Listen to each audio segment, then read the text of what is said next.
répondre à la correction divine.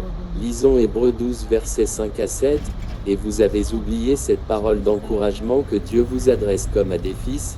Mon fils, ne prends pas à la légère la correction du Seigneur et ne te décourage pas lorsqu'il te reprend. Car le Seigneur corrige celui qu'il aime, il châtie tout ce qu'il reconnaît pour ses fils.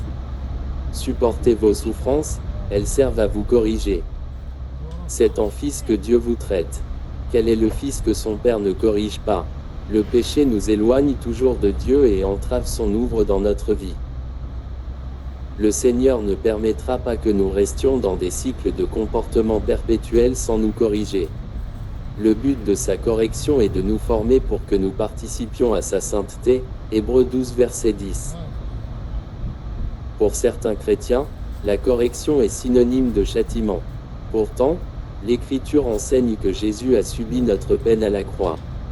Il a payé la rançon pour nos fautes et a été frappé de la colère divine à notre place pour que nous soyons pardonnés. Dès que nous recevons Christ comme Sauveur, nous sommes une nouvelle création et nous ne sommes plus sous la condamnation. Romains 8 verset 1. La discipline de notre Père Céleste est correctrice et non punitive. Il se sert d'épreuves et de circonstances pour nous détourner de pratiques impies et nous enseigner la sainteté. 1 Timothée 4 verset 8.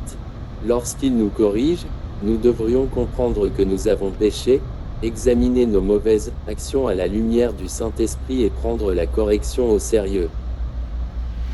Ne perdons pas courage, reconnaissons que Dieu nous traite comme un Père aimant, il cherche notre intérêt et nous corrige pour notre bien.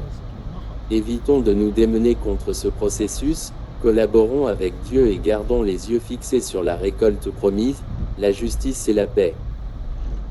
Toutes les épreuves ne découlent pas de nos péchés, elles viennent également de catastrophes naturelles, de maladies physiques ou mentales ou résultent des actions d'autrui.